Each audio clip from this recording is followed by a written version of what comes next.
Good morning everyone. आज हम लोग कार्बन एंड इट्स कंपाउंड्स के लास्ट लेक्चर की बात कर रहे हैं। तो यहाँ पे हम लोग लास्ट आपका टॉपिक रह जाता है सोप एंड डिटर्जेंट। तो यहाँ पे हम लोग सबसे पहले बात करते हैं सोप की। तो सोप की बात करें तो सोप के फार्मूले की मैं सबसे पहले यहाँ पे बात करूँगा।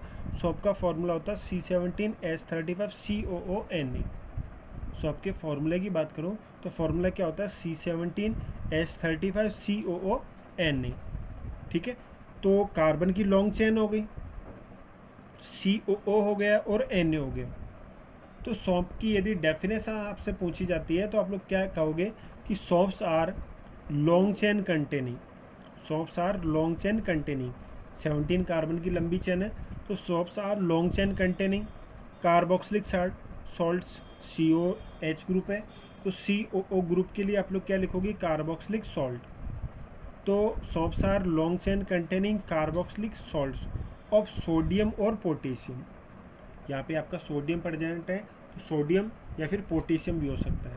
तो आप लोग डेफिनेशन क्या लिखोगे, soaps are long chain containing carboxylic salts of sodium और पोटेशियम। ठीक है, तो ये आप लोग सौंप की डेफिनेशन लिख सकते हो। अब आपसे सौंप की फॉर्मेशन के लिए पूछा जाए तो सौंप की फॉर्मेशन कैसे होती है, लैब में भी हम लोग एक्सपेरिमेंट करते हैं इसके लिए। तो जो आपका ऑयल होगा, एडिबल ऑयल जो खाने के काम में लेते हैं, उसमें NaOH हम लोग मिक्स करेंगे, ठीक है, कास्टिक सोडा, और उसके थ्रू हम लोग सौंप बनाएंगे। और साथ में यहाँ पे जो बाई प्रोडक्ट बनेगा वो आपका बनेगा ग्लिसरीन। कैसे बनाएंगे वो देखो। जो आपका ऑयल होता है उसका फॉर्मूला, ये आपका ऑयल का फॉर्मूला होता है, याद कैसे रखना है, आपको सौंप का फॉर्मूला याद रखना होगा। ठीक है, तो सौंप का फॉर्मूला आपको याद हो जाएगा C17H35COONA। तो Na हटा दो, बाकी फार्मूले को उल्टा करके लिख दो। उल्टा करके लिखने का मतलब C17H35COO, C17H35COO, C17H35COO, इस टाइप से लिख दो। और इन तीनों को आपस में कंबाइन कर दो, CH2CH CH2। तो ये फार्मूला आपको याद है, और इसमें CH2CH CH2 ये और आपको लिखना है। NaOH के साथ रिएक्शन करवा रहे हैं, यहाँ से क्लीवेज होगा। ठीक है, तो NaOH का एक साइड में H लिख दो, एक साइड में ONA, एक साइड में H, एक साइड में ONA, एक साइड में H, एक साइड में ONA। तो ये तो आपके बन जाएंगे C17H35CONA। तो 3 मॉलिक्यूल तो C17H35CONA सोप के बन गए। और बाकी क्या बचा है, CH2OH CHOH CH2H, CH2OH CHOH CH2H। इसको बोलते हैं ग्लिसरीन। इसको क्या बोलते हैं, ग्लिसरीन। तो ये आपके साथ में ग्लिसरीन की फॉर्मेशन हो जाती है। ठीक है, तो ये आपका सोप हो गया, इसकी डेफिनेशन हो गई, इसकी फॉर्मेशन हो गई। तो ये फार्मूला यदि आपको याद है तो ऑयल का फार्मूला आप लोग लिख सकते हो, और उसके थ्रू आप लोग सोप की फॉर्मेशन कर सकते हो। ठीक है, यहाँ पे 3 मॉलिक्यूल्स लिए हम लोगों ने NaOH के, क्योंकि एक यहाँ पे काम में है, एक यहाँ पे और एक यहाँ पे। ठीक है, तो ये हो गई आपकी सोप की फॉर्मेशन। नेक्स्ट हम लोग यहाँ पे बात करते हैं क्लीनिंग एक्शन ऑफ सोप, कि सोप जो क्लीनिंग करता है, कपड़ों से जो डर्ट रिमूव करता है वो कैसे करता है, उसकी हम लोग बात करते हैं। तो क्लीनिंग एक्शन ऑफ सोप की बात करें तो आपको पता है सोप का फॉर्मूला क्या है, C17H35COONA। तो ये जो C17H35 लॉन्ग चेन है हाइड्रोकार्बन की, उसको मैं इस टाइप से लिख देता हूँ, और ये आपका COONA।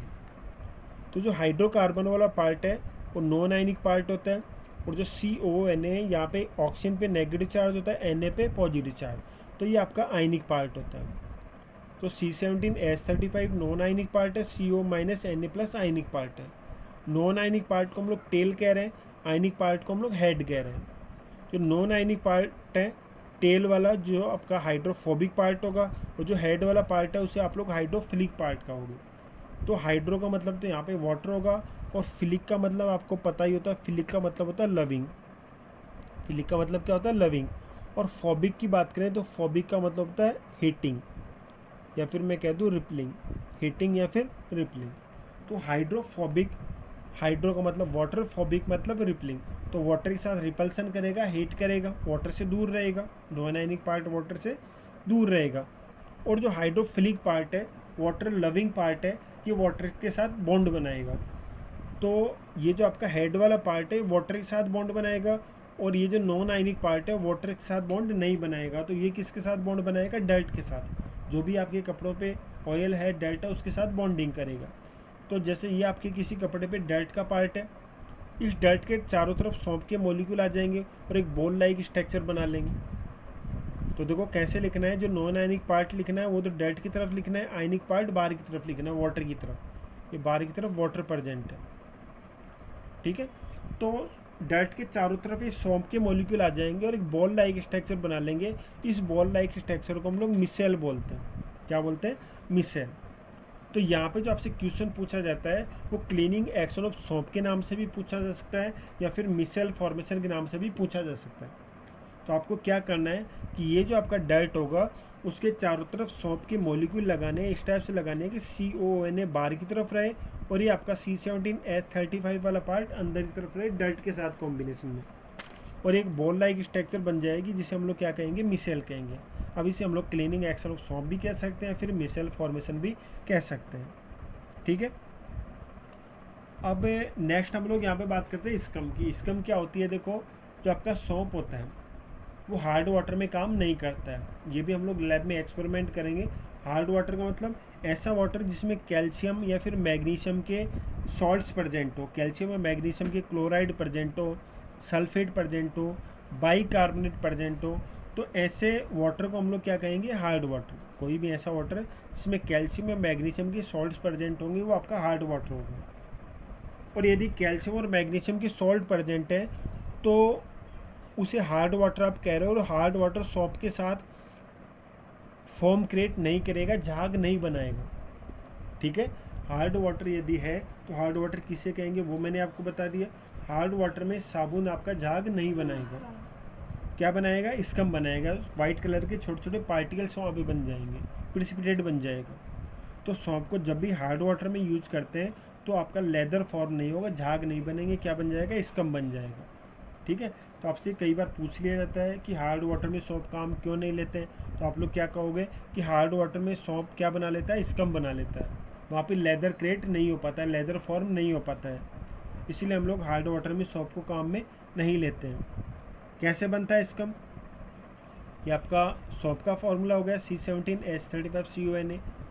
हार्ड वाटर में कैल्शियम और मैग्नीशियम की सॉल्ट प्रेजेंट होंगे, तो कैल्शियम और मैग्नीशियम क्या करेंगे? सोडियम को रिप्लेस कर देंगे, सोडियम की जगह खुद आ जाएंगे। तो यहाँ पे सोडियम की जगह कैल्शियम खुद आ गया तो C17H35CONA CO होल 2 Ca। यहाँ पे होल 2 Ca लगाया क्योंकि कैल्शियम की वैलेंसी 2 होती है, सोडियम की वैलेंसी 1 होती है। तो C17H35CO होल 2 Ca 2Na। तो ये जो आपका बना C17H35COO होल 2 Ca, इसको हम लोग बोलते हैं स्कम। और ये आपका साबुन को झाग नहीं बनाने देगा, ठीक है। तो साबुन को हम लोग हार्ड वाटर में काम में नहीं लेते हैं। क्यों काम में नहीं लेते हैं? क्योंकि आपका जो साबुन होगा वो हार्ड वाटर में क्या करेगा? झाग नहीं बनाएगा, स्कम बना लेगा। क्लियर है? अब कौन कौन से सॉल्ट प्रेजेंट हो सकते हैं? Calcium chloride, magnesium chloride, calcium sulphate, magnesium sulphate, calcium bicarbonate, magnesium bicarbonate. इनमें से कोई सा भी एक साल्ट या एक से ज़्यादा साल्ट प्रेजेंट है तो उस वाटर को आप लोग क्या कह दोगे? Hard water.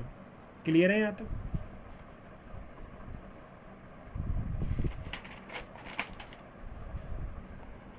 अब देखो लास्ट में हम लोग यहाँ पे बात कर लेते हैं डिटर्जेंट की, कि डिटर्जेंट किसे कहेंगे। तो डिटर्जेंट आपका देखा हुआ है, डिटर्जेंट किसे कहते हैं।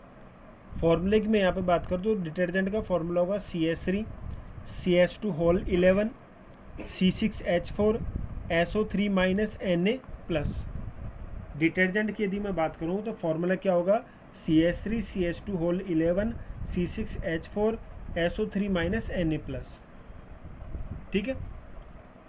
अब डिटर्जेंट में वही आपकी लॉन्ग चेन हो गई हाइड्रोकार्बन की, CH3 CH2 होल 11 C6H4, तो वही सौंप में हम लोगों ने एक साथ लिख दिया था, यहाँ पे अलग अलग लिख रहे हैं, तो वही लॉन्ग चेन हो गई। वहाँ पे COO ग्रुप था, कार्बोक्सिलिक एसिड के सॉल्ट थे, यहाँ पे SO3 ग्रुप है, तो सल्फोनिक एसिड, सल्फोनिक सॉल्ट्स हैं। किसके सॉल्ट्स हैं? सल्फोनिक एसिड के। तो हम लोग क्या कहेंगे? Sulphonic salts. और वही आपके सोडियम ही फिर पोटेशियम हो सकते हैं। तो आप लोग क्या लिखोगे डेफिनेशन डिटर्जेंट के लिए? Detergents are long chain containing sulphonic salts of sodium और पोटेशियम। डेफिनेशन क्या हो जाएगी? Detergents are long chain containing sulphonic salts of sodium और पोटेशियम। क्लियर है? क्लीनिंग एक्शन की बात करें तो वही आपका क्लीनिंग एक्शन होगा जो आप लोगों ने सौंप के लिए लिखा है, ठीक है। वही आपका ये आयनिक पार्ट होगा, ये वाटर के साथ कंबाइन होगा, ये आपका नॉन आयनिक पार्ट हो गया, ये डर्ट के साथ कंबाइन होगा, ठीक है। तो क्लीनिंग एक्शन आपका सेम होगा। अब यहाँ पे डिटर्जेंट में सौंप में डिफरेंस की बात आपसे पूछी जाती है। तो डिफरेंस एक तो ये हो गया कि सौंप आपके कार्बोक्सिलिक एसिड की सॉल्ट थे और डिटर्जेंट आपके सल्फोनिक एसिड की सॉल्ट है, ठीक है। सौंप आपके हार्ड वाटर में काम नहीं करते, जबकि डिटर्जेंट आपके हार्ड वाटर में काम कर सकते हैं। कहना मतलब ये हार्ड वाटर के साथ स्कम नहीं बनाते, ठीक है। डिटर्जेंट आपके नॉन बायोडिग्रेडेबल होते हैं, कहना मतलब बैक्टीरिया इनको ख़त्म नहीं कर सकता। डिटर्जेंट की बात करें तो बैक्टीरिया इनको ख़त्म नहीं कर सकता, जबकि सौंप की हम लोग बात करें तो सौंप आपके कैसे होते हैं, बायोडिग्रेडेबल, कहना मतलब बैक्टीरिया उनको ख़त्म कर सकता है। तो ये आपके सौंप और डिटर्जेंट में डिफरेंस आपसे पूछा जाता है, तो 2-3 डिफरेंस आप लोग यहाँ पे लिख सकते हो, ठीक है। इसी के साथ आपका ये चैप्टर कंप्लीट हो गया। नेक्स्ट हम लोग यहाँ पे जो क्वेश्चंस होंगे उनकी हम लोग बात करेंगे, ठीक है। तो यहाँ पे आपको कोई भी दिक्कत हो, 6 लेक्चर हमारे हो चुके हैं, तो 6 लेक्चर में कोई भी आपको दिक्कत आती है तो आप लोग पूछ सकते हो, ठीक है।